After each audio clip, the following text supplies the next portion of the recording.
Bienvenidos a Son Cubano, un programa del Consejo para la Transición Democrática en Cuba, un espacio de información y reflexión sobre el pasado, presente y futuro de la isla.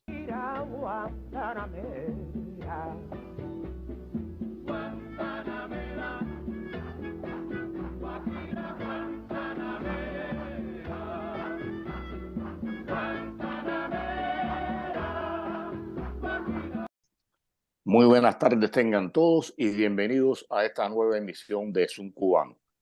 Me acompaña, como siempre, desde España, mi colega y amigo Hernán Alberto. ¿Cómo estás, Hernán? ¿Cómo estás, Pedro? Muy bien por aquí. Ya, mucho más tranquilo. Bueno, las cosas han cambiado.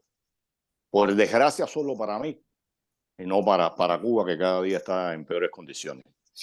Hoy vamos a hablar de la cumbre de la CELAC y la Unión Europea y la participación del señorito Díaz-Canel. Y bueno, a mí siempre me gusta llamarlo señor para no ofenderlo y, como he dicho siempre, para no decirle lo que le cabe decir alrededor de esta cumbre, las palabras que él tuvo allí, las protestas que se hicieron. En definitiva, como tú has dicho, hablar en general de la cumbre y todo lo que lo rodea.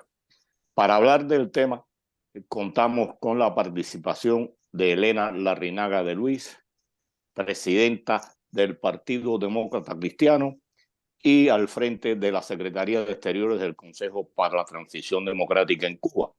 También nos acompaña Carolina Barrero, historiadora de arte y miembro del grupo del 27N. ¿Qué tal, Carolina? ¿Cómo estás? ¿Cómo estás, Pedro? Un gusto saludarte por aquí. Igualmente. Y bueno, Elena, ¿cómo están las cosas? Bueno, ¿cómo están las cosas? ¿Qué pregunta? Pues regular nada más, Pedro, regular.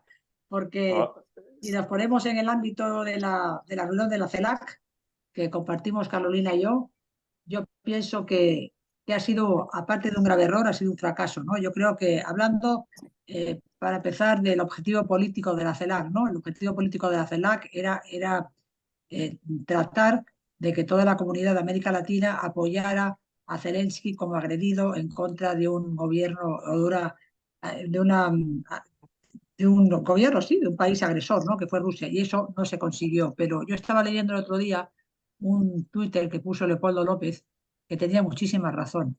O sea, ha sido una derrota por los dos lados, porque si bien la comunidad de América Latina no condenó y no expresó su apoyo irrestricto a Zelensky como representante de un pueblo agredido por una potencia extranjera, tampoco la Unión Europea hizo un discurso criticando las dictaduras de América Latina, con lo cual, que ni por un lado ni por otro se cubrió ninguna expectativa. Esa es mi impresión.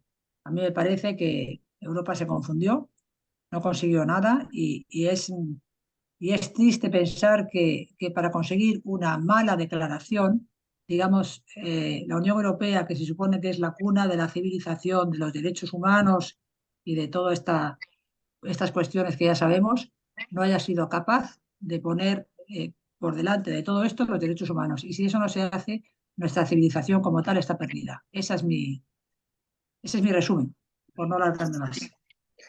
Carolina, se impidió la participación de Zelensky. Bueno, ese tema lo iba a dejar más adelante, pero ya lo tocó Elena. Pienso, no sé tu criterio, pienso que la Unión Europea se dejó llevar por 2 o 3 presidentes. Yo pienso también, haciendo un análisis un poco más serio, que la Unión Europea no le convenía que estuviera Zelensky ahí, es lo que dan a entender. ¿Cuál es tu criterio sobre esta situación, Carolina? No, yo coincido con el análisis de Elena. Yo creo que uno de los objetivos de la Unión Europea era una condena de los países de Latinoamérica a la guerra, una condena contundente, y eso no se logró.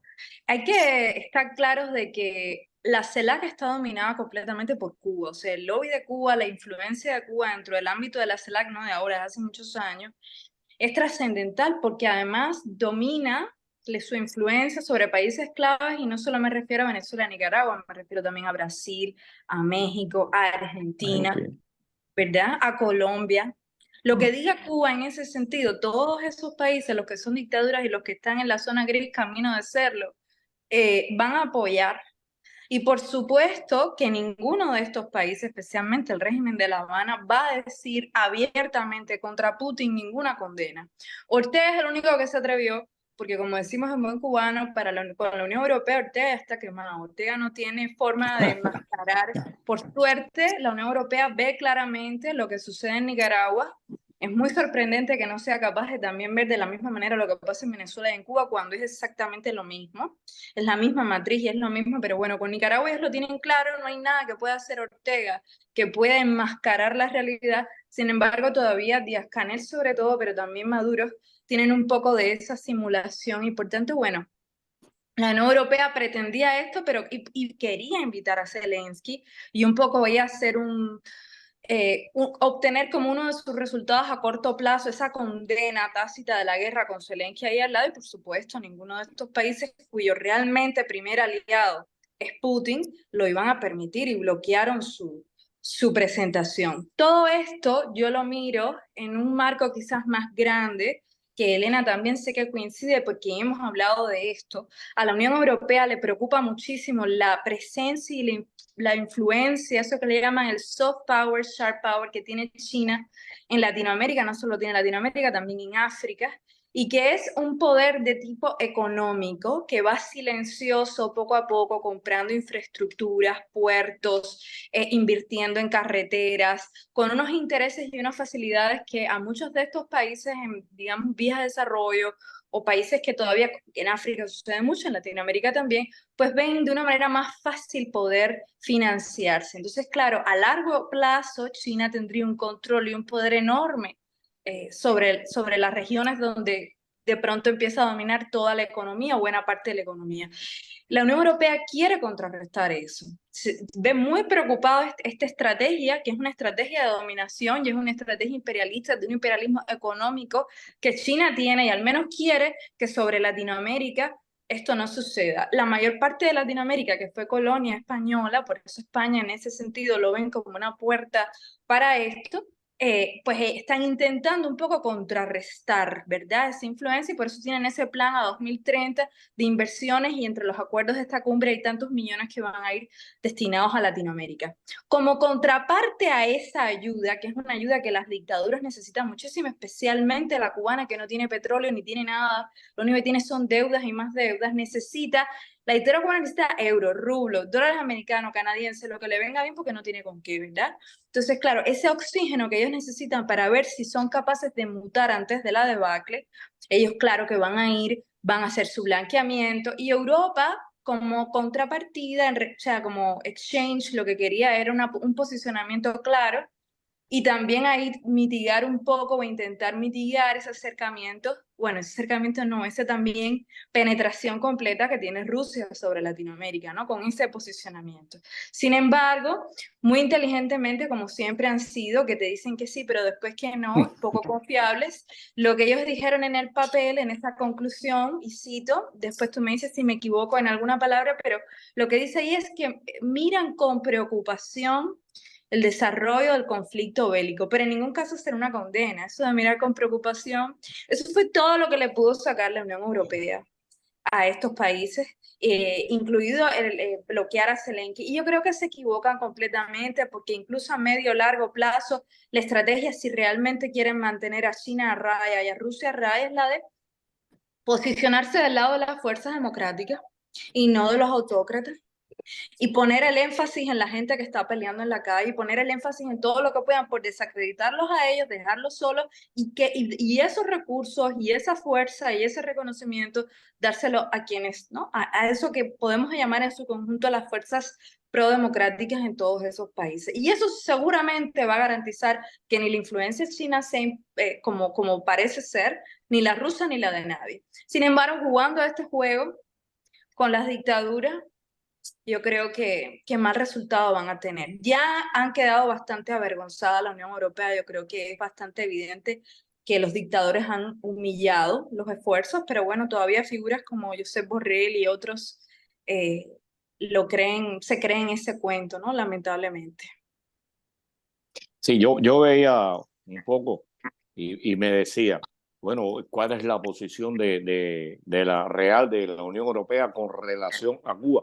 No porque hayan aceptado, porque como tú dices, la CELAC es Cuba, Cuba tiene una influencia muy grande ahí, pero que hayan aceptado incluso hablar del bloqueo, poner ese pedacito en la declaración final, pero contradice con la resolución que hace unos días atrás ellos mismos hicieron. Y esta actitud de la Unión Europea está condenada por todos. Hace unos días estuve en una actividad con la Asamblea para la Resistencia Cubana, estaba hablando con Boronac, y uno de los puntos centrales, o el punto central de esa actividad fue cuestionar la actitud y la posición de la Unión Europea, que está dándole oxígeno al régimen cubano. Y yo no hago nada con que tú en papelitos me digas que yo soy malo, pero me estés dando el cash, aportándome dinero para poder yo seguir manteniendo mi dictadura. ¿Qué pudieras decirnos, Elena, con relación a qué posición va a llegar el Partido Demócrata? ¿Va a hacer alguna proyección con relación a esto? Y después tú, Carolina, que me hables de las protestas, qué dimensiones tuvieron, hasta qué punto se sintieron en Europa estas protestas de los cubanos que ahí residen. Mira, yo creo, Pedro, que esto es una cuestión muy complicada. La cuestión del financiamiento y de la ayuda a Cuba es muy complicada porque Estados Unidos no ayuda y no financia en cierto sentido a Cuba también. Te quiero decir, o sea, esto es un problema, digamos, como que es un problema muy grande, demasiado grande, pero que hay demasiados intereses involucrados, ¿no? En cuanto a como estaba diciendo Carolina, la presencia de China.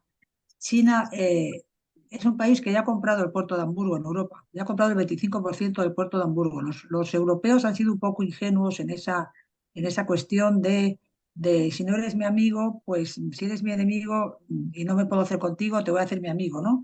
Y eso no funciona con esta gente, ¿no? Luego es verdad que los chinos, la economía china también está en recesión, ¿no? Los chinos también están utilizando, yo creo que actualmente un poco la geopolítica, igual que los rusos, ¿no? Estamos en un momento político muy complicado. Y yo creo que la geopolítica está funcionando por arriba de todas las cosas. Lo que yo, digamos que le echo en cara o no entiendo de la Unión Europea es que si tú tratas con un país como Cuba, por hablar del nuestro, ¿no?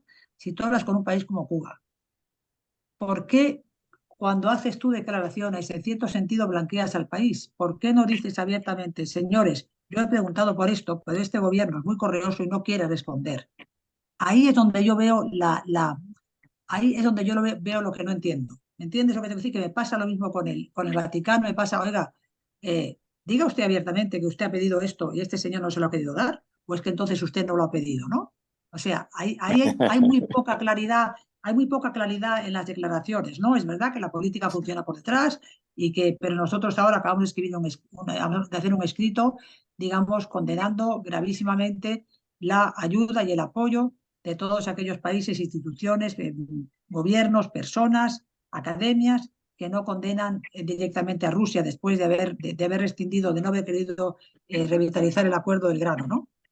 Porque está chantajeando Putin avisando que va a regalarle a los países de África el grano. Lo que está haciendo es tomarlos como rehenes. O sea, está tomando como rehén a un continente entero para que le apoyen en su guerra. O sea, esto es una cosa mucho más sofisticada. Y yo creo que las declaraciones de Naciones Unidas, los apoyos por acción o por omisión, las declaraciones tendrían que ser penadas judicialmente cuando todo esto termine, porque todas estas personas y todos estos gobiernos están colaborando, en cierto sentido, en mayor o menor medida, a este genocidio que pretende hacer Putin, ¿no? Yo creo que la base de toda la política actual ahora es esa. Yo creo que nuestra pregunta es, ¿cuál va a ser el nuevo orden que vaya a salir después de todo esto? esto es lo que nos debe preocupar en realidad, porque ahora todo el mundo está como manejando e intentando salvar un poco los muebles y tirar para adelante esta neutralización del camino de la seda, que es lo que quieren hacer en América Latina. O sea, ahora hay un desorden grandísimo, pero mi preocupación es, ¿vamos a pagar los cubanos otra vez como pagamos en la crisis de los misiles? ¿Vamos a ser los paganinis de toda esta cuestión? ¿Nos van a utilizar como moneda de cambio? ¿Qué va a ser de Cuba? A mí esto es lo que me preocupa, porque lo otro son fluctuaciones políticas y mensajes que creo que son equivocados y muy nocivos para la civilización y para la occidental y para el mundo libre. Estamos perdiendo espacio. Carolina. Sí, mira, en relación a una cosa que decías antes, para precisar para quienes nos oyen, yo sé que tú lo conoces, pero para que el mensaje pueda ser más claro, la Unión Europea tiene varias instituciones, solo voy a nombrar 3, el Parlamento, la Comisión Europea y el Consejo de Europa, tiene más.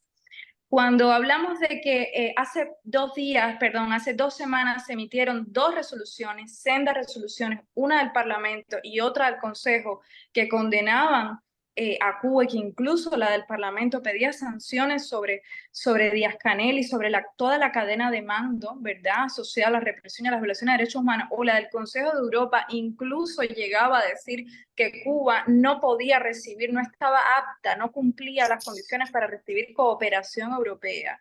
Eso no quiere decir que eso sea adoptado inmediatamente por la Comisión.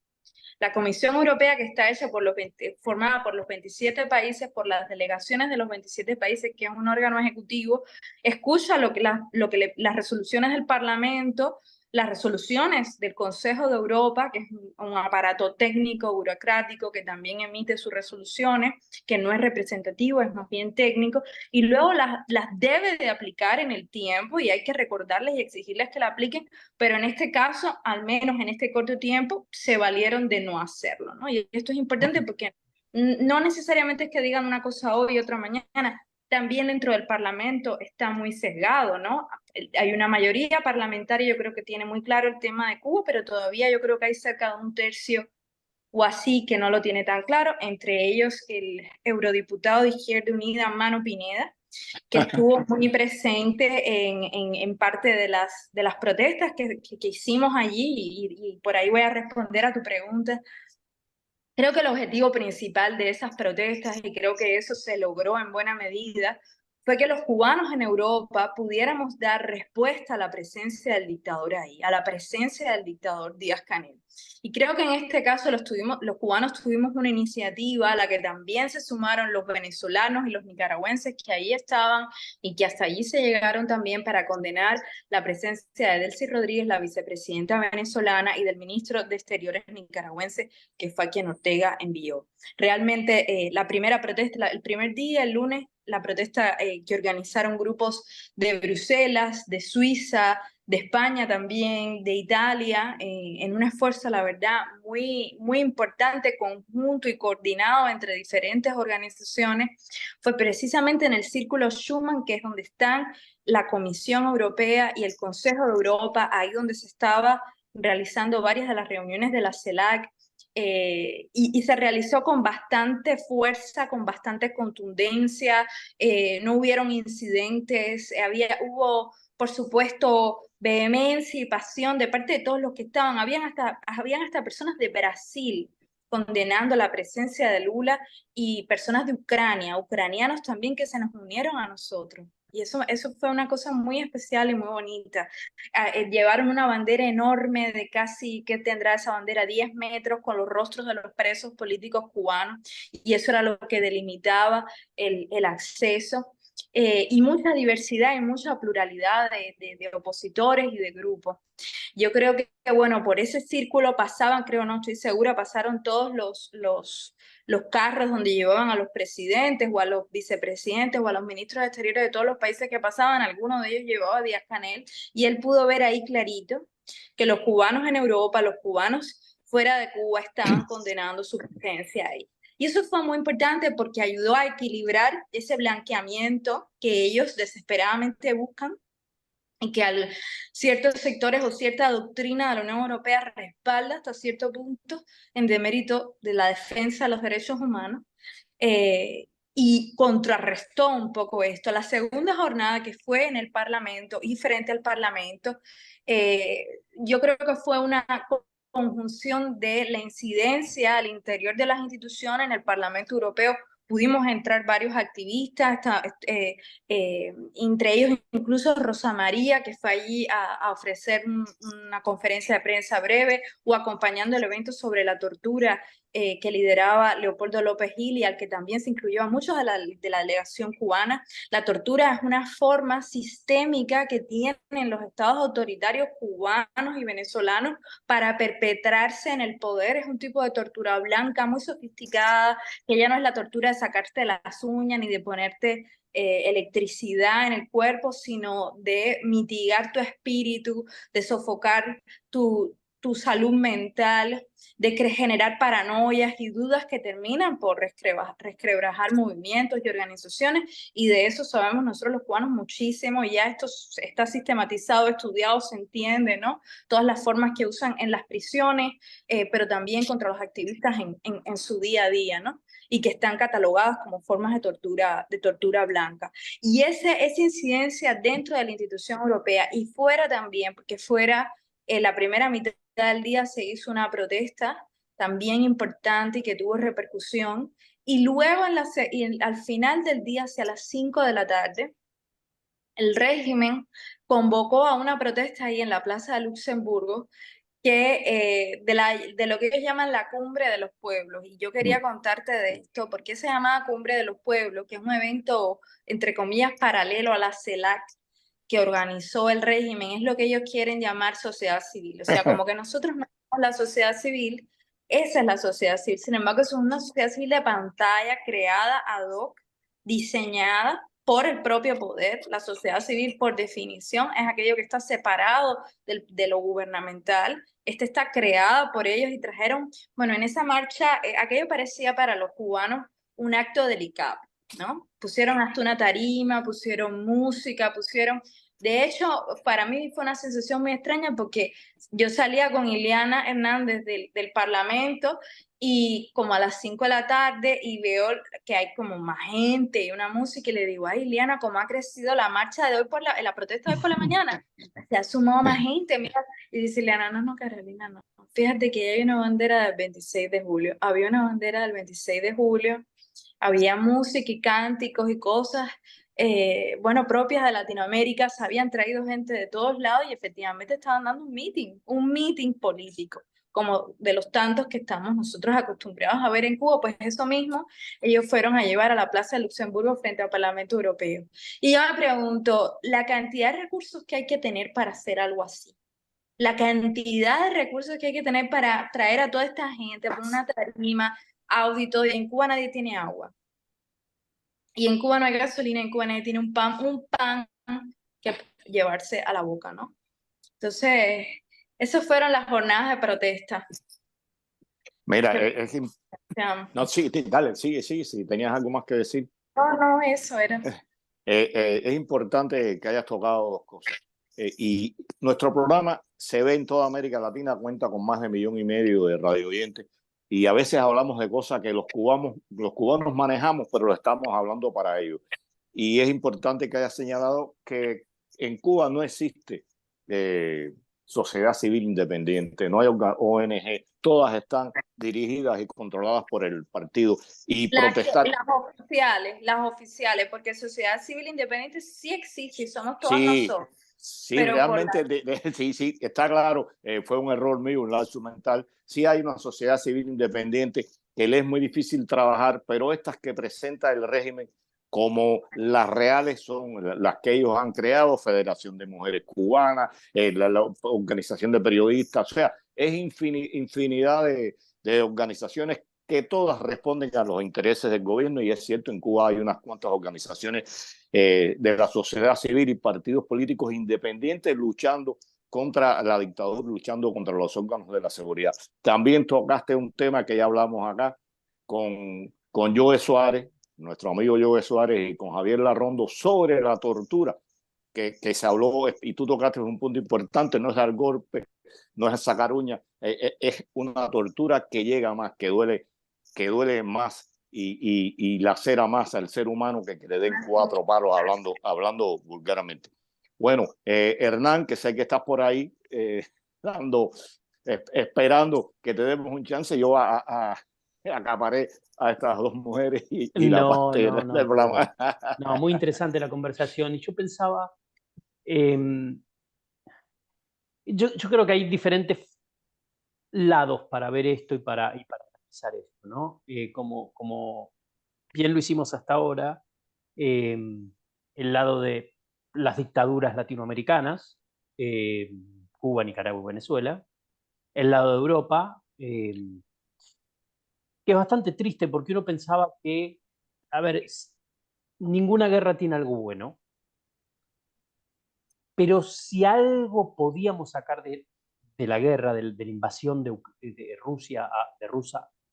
la invasión rusa a Ucrania, era que podía ser una oportunidad para realmente generar una especie de coalición o lo que fuera de gobiernos demócratas claros respecto de cuáles son los valores democráticos que tenemos que no solo defender, sino también promover. Lamentablemente esto no pasó, ¿sí? O sea, hay atisbos de que pudiera pasar, quizás sí, yo nunca pierdo la esperanza, pero hoy es difícil y especialmente es difícil de ver en América Latina. Y ahí creo que entra el otro actor, que no es Estados Unidos en este caso, como suele ser. No, el otro actor es no sé la palabra alarmante, voy a decir, pasividad de los demás países latinoamericanos, digo, de las democracias latinoamericanas, que con sus falencias, con sus problemas, han dejado que toda la discusión esté en manos de 3 dictaduras. Porque ¿cuál es la legitimidad para que 3 gobiernos, 4, 5, supongo que se habrá sumado alguno más? Sí, seguramente. Y lo que pasa es que América Latina está en una situación difícil, ¿no? O sea, porque aún los que tienen algunas señas democráticas tienen demasiada simpatía con los autoritarios, ¿no? Entonces, complica un poco. Pero pienso en Uruguay, pienso en Chile, que es un gobierno de izquierda, pero es un gobierno que ha dado buenas muestras de razonabilidad democrática. Y entonces, a ver, me pregunto, no sé si ustedes pudieron, quizás estando ahí o quizás en los rumores, en el radio pasillo, digamos, ahí en las instituciones europeas, percibir alguna tensión dentro de ese frente latinoamericano, o si realmente era una especie de frente, porque ahí mi análisis ese es otro error de la Unión Europea, es ir a hablar con la CELAC y no ir a hablar con individualidades, y luego, claro, lo que pasa es que luego está Borrell, que va a hablar con algunos países que uno no entiende ni para qué va a hablar. Entonces, pero bueno, no sé si quieren responder la pregunta, no sé si es que pudieron de pronto escuchar alguna cosa o algún comentario al respecto. Sí, mira, yo llegué a la conclusión, yo tuve una reunión con todas estas sociedades civiles de América Latina, ¿no? Que por supuesto me tocó en la mesa con la presidenta de la Cumbre de los Pueblos, bueno, en fin, con un personal, bueno, ad hoc a los regímenes, ¿no? Y me di cuenta de una cosa.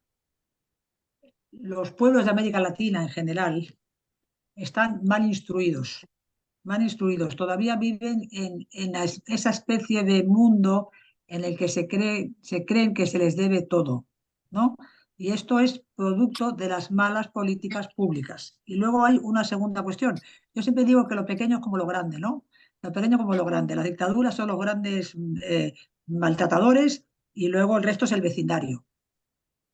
Llevarte mal con los vecinos no es una cosa práctica, porque son los que tienes cerca, ¿no? Tú puedes tener un vecino en el 5.º piso que sea un tío que es un espanto, pero no quieres problemas con él, porque al final te lo encuentras en el ascensor, ¿no?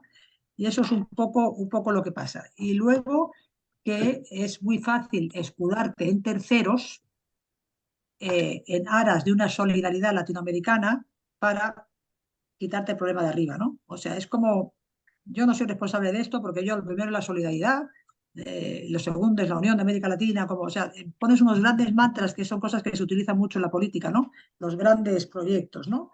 Que están solapando la realidad. Y yo creo que eso es un poco lo que pasa, porque yo, por ejemplo, oí unas críticas absurdas al tema del Global Gateway, ¿no? Y yo le decía a esta gente, digo, vamos a ver, señores, ustedes están aquí, les están ofreciendo unas ayudas muy cuantiosas para el desarrollo de América Latina. No, claro, pero es que eso no son ayudas, son préstamos blandos. Yo digo, no, claro, que ustedes nadie tiene por qué regalarles nada. O sea, la Unión Europea se ha preocupado de buscar una institución o de crear una corporación que sea capaz de ofrecer a precios bajísimos, incluso a fondo perdido, muchísimo dinero para desarrollar América Latina. ¿Y a ustedes no les parece suficiente? Eso es la realidad, porque ellos mismos, los políticos latinoamericanos, se escudan en unos hipotéticos hechos históricos de antaño para tapar su mala gestión. Esa es la realidad. Y entonces eso enturbia todo muchísimo, porque si tú no reconoces cuáles son tus debilidades y tus fortalezas, no las quieres reconocer, nunca se puede resolver el problema. Y está todo muy, muy, muy ideologizado. Tú fíjate que en una de las mesas nos repartimos así en varias mesas. En una de las mesas había que hacer una especie como de resumen de la conversación y qué es lo que queríamos y lo que pedíamos para la región. Y bueno, se intentó pedir la liberación de los presos políticos, por ejemplo, en Cuba, en Venezuela, bueno, en los países donde había presos políticos. No se pudo poner en la resolución final de la reunión aquella. No se pudo tocar ese tema. Ni siquiera, digamos, la portavoz que tenía que leer los temas, ni siquiera lo incluyó. Entonces, es una cuestión de diferencia, digamos, de política o de desarrollo o de percepción o de realidades, ¿no? También, yo entiendo que es muy complicado porque es que homologar a quien no está homologado es muy difícil. Es muy difícil, es como es muy difícil. No, no. Entonces yo lo que creo es que la Unión Europea tenía que haber trabajado más la precumbre en general. Faltaron horas de trabajo, faltó concienciación y faltó abordar de verdad, decir, si esto no va a servir, es mejor no hacerlo. Mejor no hacerlo, lo retiramos, pero yo creo que ahí faltó trabajo previo, mucho trabajo previo. Está interesante lo que decía Selena y, a ver, pensaba por qué Europa no hizo la tarea. Creo que acá hubo cierto apuro por parte de España, que tiene la presidencia, para tratar de arrancar su presidencia, digamos, cumpliendo su misión que por otro lado la Unión Europea tácitamente le otorga a España, por mil motivos que son razonables, el idioma entre otros, pero que también habla de no sé si un desinterés, una despreocupación, por parte de ese resto de Europa, que generalmente, aparte pienso en Alemania, en Francia, pero a ver, mismo, mejor ni citarlo, pero mismo Italia, pero digo, ¿por qué no se involucran más esos países con América Latina, más allá de sí, el idioma, la historia, bueno, un poco también, pero España apura las cosas, encima los encuentra en un momento electoral, con lo cual seguramente no fue fácil para España y para la Unión Europea, para España como presidencia de la Unión Europea, poder gestionar eventualmente ciertos mensajes. Y aparte España, que tampoco tiene muy claro, o por lo menos exhibe ciertas dudas internas respecto de lo que sucede en Rusia y en Ucrania, ¿no? La invasión rusa en Ucrania. Entonces, me parece que, no sé, estamos tratando de hacer hipótesis, ¿no? De entender por qué las cosas se dan de esta manera. Y si les parece, sí, ahora seguimos en el otro link, pero me gustaría dejarles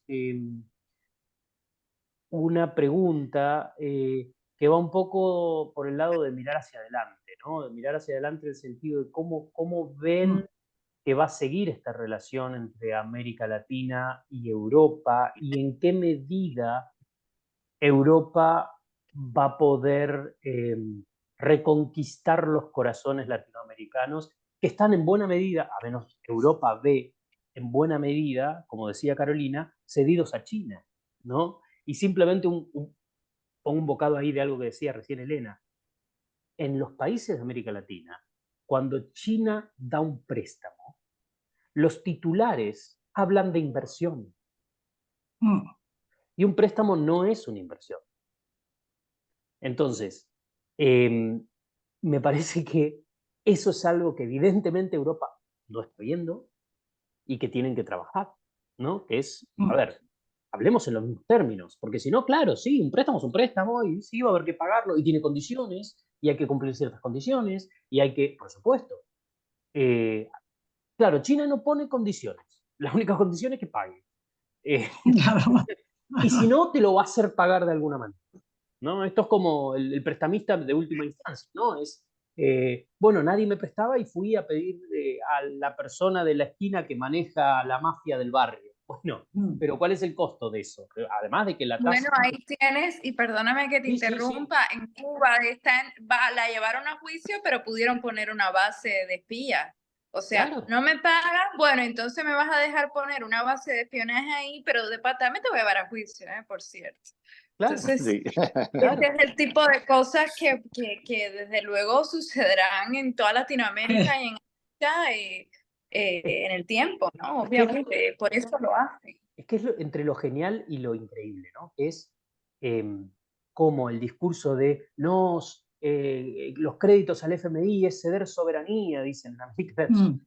Y después aceptan las cosas de China y les dejan una base y les dejan no sé qué. En Argentina tenemos una base de observación del cielo profundo manejada por militares chinos. Digo, como ese hay muchos ejemplos, digo Argentina que es país, pero sí, claro, es una locura. Mira, tal parece ser que todo se apuró de forma tal que Pedro Sánchez todavía fuera presidente, ¿verdad? Cuando se hiciera la CELAC. Porque hoy justamente estamos teniendo elecciones en España y sabemos que esa cumbre hubiese sido muy distinta con otro partido al frente del gobierno de España, muy distinta. Claro, parece ser que es de esta manera y yo creo que también porque todavía hay parte de esta doctrina en la Unión Europea de que con Latinoamérica, España es el país o el socio que naturalmente por cuestiones de idioma y por cuestiones de historia, pues debe de liderar la política exterior. Cosa que yo creo que es un grave error, pero que en la Unión Europea al parecer, entonces, bueno, claro, ellos probablemente estuvieran trabajando desde hace un tiempo, creo que como dices tú, no como buen tino, de forma bastante laxa, la posibilidad de hacer esta cumbre, y al Pedro Sánchez adelantar las elecciones, pues la Unión Europea le dijo, bueno, pero antes, no las vayas a hacer después de la CELAC, vamos a... Tal pareciera, me puedo equivocar, pero es muy sorprendente que justo 10 días antes de las elecciones, incluso para él, que en medio de su campaña, está teniendo esta cumbre que ni le va ni no le aporta nada a su campaña, probablemente le quite horas de su de concentración, casi como también como si fuera una deuda, ¿no? No sé si con Europa o con los dictadores o con los dos. No lo sé, pero pareciera, no quiero ser acusatoria, intento no generar en mi discurso ni en mi pensamiento paranoias ni hipótesis descabelladas, pero sin duda pareciera que algo de eso pudiera haber estado incidiendo y por eso salió esta cumbre que al final creo que no le trajo grandes éxitos a la Unión Europea, que fue un fracaso, incluso podría decir hasta dentro de los propios objetivos que se planteaba la Unión Europea con la cumbre. Y creo que para los dictadores tampoco ha sido del todo festiva, ¿verdad? Se han ido ahí como con una sensación de que no ha pasado mucho, ¿no? Yo creo que a futuro Europa tiene un gran reto que plantearse, sobre todo rediseñando la forma en la que piensa su política exterior con América Latina, con África, con Asia, este tema de los intereses económicos, hasta qué punto la pragmática de la política, ¿verdad? Y el énfasis en los intereses económicos es beneficioso a medio y a largo plazo, o si es el énfasis en salvaguardar los principios de la democracia y los derechos humanos. Creo que Zelensky y Ucrania en general nos ha dado a todo el mundo, muchas lecciones en realidad de dónde sostener el pulso, dónde poner lo que realmente importa, ¿no? E incluso cómo eso sí puede tener una repercusión sobre lo real y transformar incluso lo que se preveía que iba a suceder, porque ninguno de nosotros le daba a Ucrania más de 3 días después de la invasión, y precisamente por posicionarse del lado de la verdad y de la justicia, el destino hoy de la propia Europa es distinto. Creo que también Europa debería de tener memoria, debería de recordar, porque hasta no hace 30 años estaba dividida Alemania a la mitad. Berlín, la ciudad de Berlín tenía un muro y la Alemania del Este estaba a merced del comunismo, de la Unión Soviética. Y países como hoy República Checa, Polonia, Estonia, Letonia, Lituania, también eran parte de Hungría. O sea, todo este bloque de la Unión Soviética, muchos de esos países exsoviéticos son ahora países europeos, y deberían de recordar y deberían de dar cuenta de lo que fue el totalitarismo en el corazón de Europa. Y esto parece que pasó hace 2 siglos, pero pasó hace 30 años. O sea, mi generación, yo era una niña cuando todavía en Europa se vivía esto, y la Unión Europea debería de poner eso, o sea, debería de ser la primera en comprender, no en tener esta confusión mental que la propaganda del castrismo y la propaganda autoritaria les ha metido en el sistema, sino la de su propia historia. Deberían poder comprender mejor que nadie lo que realmente pasa en Cuba, lo que realmente pasa en Venezuela y en Nicaragua. Yo creo que hay países que sí lo hacen, porque ahí está la propia Lituania, que tiene una posición muy clara, República Checa, Polonia, incluso Países Bajos, que sin haber tenido la experiencia del totalitarismo, tienen una posición clara, y que como bloque deberían escucharlos más a ellos en relación a lo que ellos tengan que decir, que incluso la propia España, que a pesar de haber pasado la dictadura francesa, el franquismo, no sea claro. Creo que ese puede ser un camino a seguir para la Unión Europea, volver a su pasado y leer el presente, sobre todo lo que sucede en países autoritarios de América Latina, de África, de Asia, en esa clave, y no en la clave de la propaganda, o sea, no cayendo en la narrativa de los autócratas, que es lo que suele hacer. Se queda poseída y responde, pero ya inmersa en esa laguna de la narrativa autoritaria. Mira, has dicho algo que era una pregunta que yo tenía, que era cómo veías la cumbre. Pero tocaste también una cuestión que tiene que ver, yo pienso que Europa sabe lo que pasa en Cuba.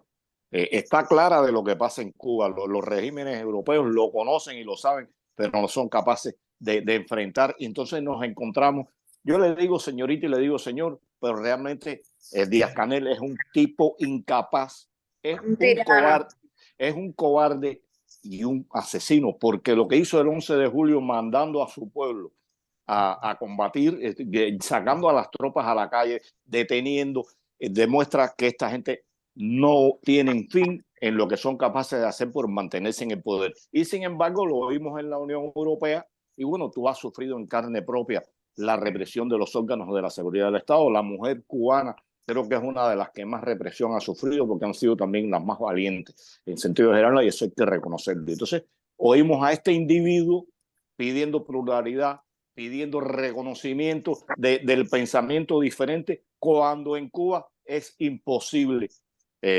pensar diferente sin sentir sobre tu lomo, porque es así, la presión de los órganos de la seguridad del Estado. ¿Qué me pudieras decir de este cinismo de Díaz-Canel y del silencio un poco que tiene que ver con esto de los países también de América Latina, con relación a que yo quiero para mí lo que no le doy a mi pueblo? ¿Cómo se atreve, verdad? Es lo primero que me pasa por la mente, es cómo se atreve a hablar de pluralidad, a hablar de respeto a la diferencia, cuando esas son palabras proscritas en Cuba. Nada más por decirlas en la calle te pueden detener arbitrariamente. O sea, ¿cómo se atreve? Yo creo que la lógica, cuando uno estudia, ¿verdad? La lógica de, pues ellos son expertos en el lenguaje. El gran éxito del castrismo ha sido la propaganda, la construcción de una narrativa que ha conquistado la imaginación de los cubanos y el campo. O sea, el campo de batalla de ellos ha sido el campo de batalla de la mente, en realidad, ¿no? Como decía Fidel Castro, el gran tirano, la batalla de ideas. Y ellos son expertos en el tema del lenguaje y una de sus estrategias es la apropiación de temas. Si tú te fijas, muchos términos que incluso la oposición empieza a emplear rápidamente son captados por la seguridad del Estado, entonces ellos los usan desde su lado, ¿no? Y yo creo que este es uno de esos casos. Ellos van a Europa con semejante cinismo y descaro y hablan de pluralidad, pero es parte de su estrategia y no de ahora, o sea, ha sido parte de la estrategia de la construcción de esa narrativa, que es una narrativa opresora, como la de los maltratadores, ¿no? Que después viene la vecina y hablan de lo contrario, ¿no? Los maltratadores y los abusadores siempre también tienden a apropiarse de términos y de conceptos que como que los limpian, ¿no? Por supuesto, porque están poseídos por un gran nivel de cinismo, ¿no? Y de descaro y de pérdida de todo tipo de valores. En el caso de la élite en el poder en Cuba, lo único que les interesa a ellos es lo oportuno, ¿no? El oportunismo, el perpetuarse en el poder, no responden ni siquiera a una ideología. La ideología, la verdad, es un vestuario con el que, o sea, es una dictadura comunista, sin duda, pero ya ellos hace mucho tiempo, incluso el fundamento ideológico, todo eso les tiene sin cuidado. Lo único que les preocupa es el oportunismo que hay detrás para sostenerse en el poder en beneficio propio, como la élite corrupta que son. Mafiosos, en definitiva, es lo que son. Hernán.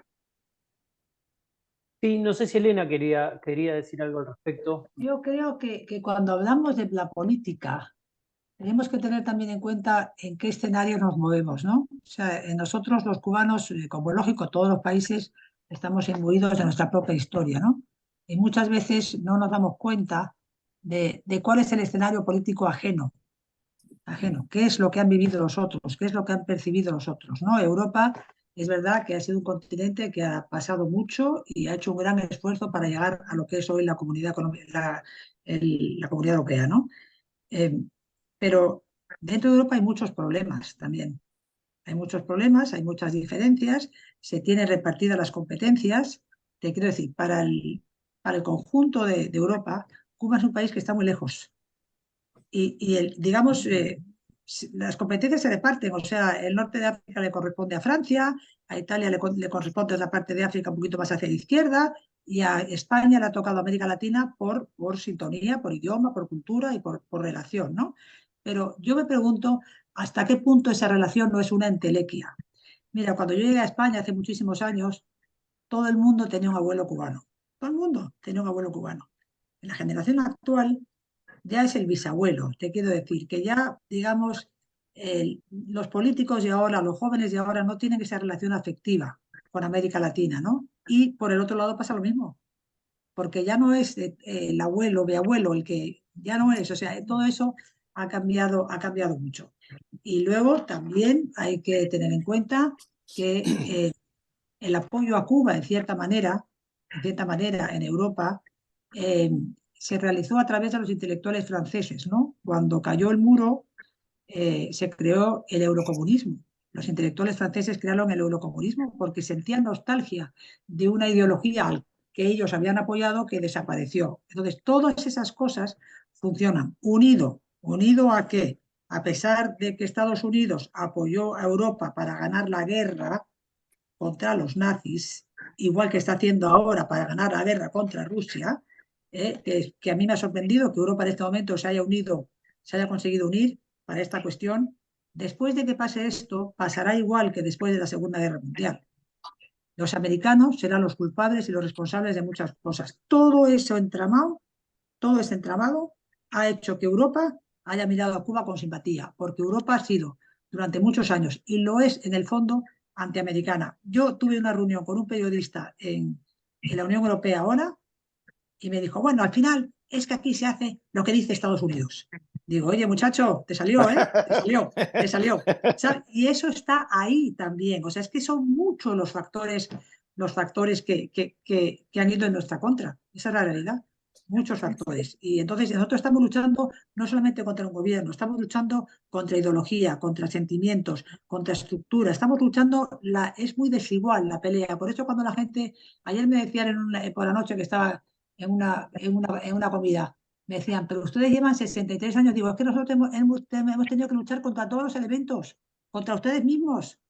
Porque cuando yo llegué aquí a España estaba en el posfranquismo, pero que había sido una dictadura y que había, en fin, tenido un proceso de aquella manera, pues no entendían lo que nosotros decíamos. Te quiero decir, es que en Europa no se entendía porque había unos nostálgicos de aquella situación. Hay que tener en cuenta que Europa, el enemigo a batir fue el nazismo, no fue el comunismo, que después fue el comunismo, pero antes fue el nazismo. O sea, todo eso es un enjambre mental, emocional, personal, vivido, que es muy complicado. Por eso yo siempre, siempre, siempre, y se lo decía a Carolina el otro día, que ella coincide conmigo, por supuesto, que nosotros no es el mensaje lo que tenemos que mandar. Todo el mundo sabe lo que pasa en Cuba. Y ahora mucho más. Es el talante.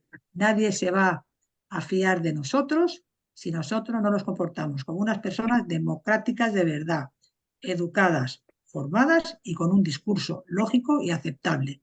Que pasa, por supuesto, por seguir denunciando. No es cuestión de no denunciar y no decir lo que pasa, pero es la forma, la manera y la propuesta que nosotros tengamos. Mientras no seamos capaces de hacer eso, nadie nos va a hacer ni caso, porque el mundo tiene sus intereses particulares y hay que entender que la arena política es muy complicada y muy desagradecida. Entonces, a mí por eso me pone tan nerviosa cuando oigo estas grandes exclamaciones, estas grandes cosas, digo, ay, Dios mío, otro paso para atrás.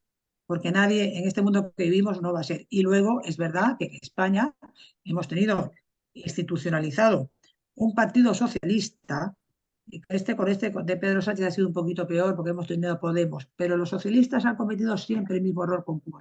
Desde que llegó Felipe González, el primero, ya que Felipe González es un hombre que tiene una posición magnífica, pero se creyeron en su, no te voy a decir en su superioridad europea, pero un poco el DFS que tienen los europeos de somos la cuna de, ¿no? Es que existe.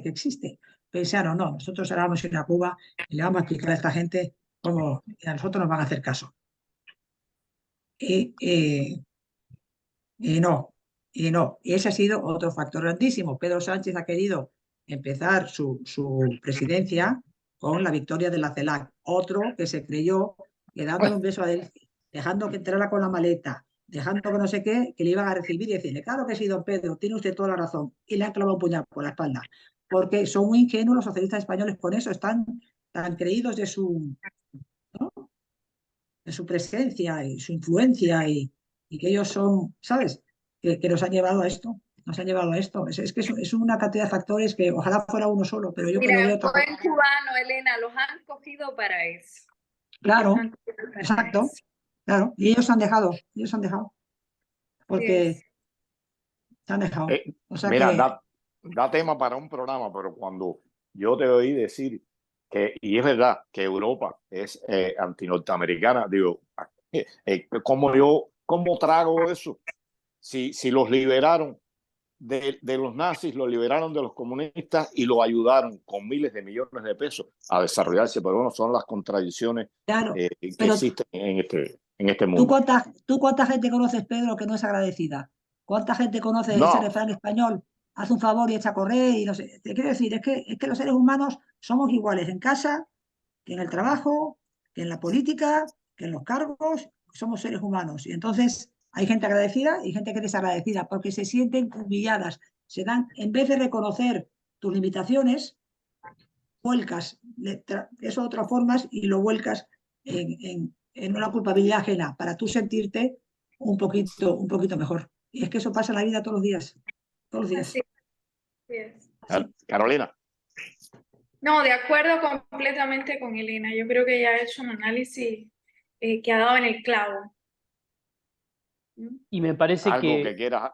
Bueno, dale, Hernán, perdón, no, porque tenemos que ir cerrando, no, simplemente iba a destacar un punto que dijo Carolina antes y que encaja perfecto con lo que estaba diciendo Elena, que es el valor de la narrativa, ¿no? El valor de cómo contar la historia. Evidentemente Estados Unidos, a pesar de controlar muchos resortes, y bueno, ahí ya, como dice Pedro, esto es para otro programa, porque involucra Hollywood, involucra un montón de cosas, pero además, por más que controla muchos resortes y que tiene mucho poder, por supuesto, económico, cultural, todo lo que podamos decir, algo le falla, algo no hace como debería, por ponernos y no logra construir una narrativa, quizás por cuestiones de política interna, no lo sé, pero que hace que, bueno, en América Latina son muy odiados, digamos, América Latina es muy anti-norteamericana, y Europa ciertamente también lo es, y no necesariamente en el caso de Europa por una cuestión de choques hegemónicos, digamos. Porque es cierto que también en la OTAN trabajan juntos, con conflictos, por supuesto, con diferencias, como decía Elena, que también las hay en Europa, pero trabajan juntos. Yo me quedo con eso, y me quedo con un elemento que, si se quiere, de preocupación a futuro, que tiene que ver con un poco de impotencia, ¿no? Con la impotencia que habrá sentido Europa en decir, ¿cómo puede ser que América Latina no entienda, suponiendo que no lo entienden, pero que no lo acepten, o que no lo incorporen, o que no se apropien, de que esto no es una guerra, esto es una invasión pura y dura que viola todos los acuerdos internacionales habidos y por haber? O sea, no resiste mucho análisis. Y que una situación similar en cualquier lugar en América Latina sería, por supuesto, escandaloso, como lo tiene que ser.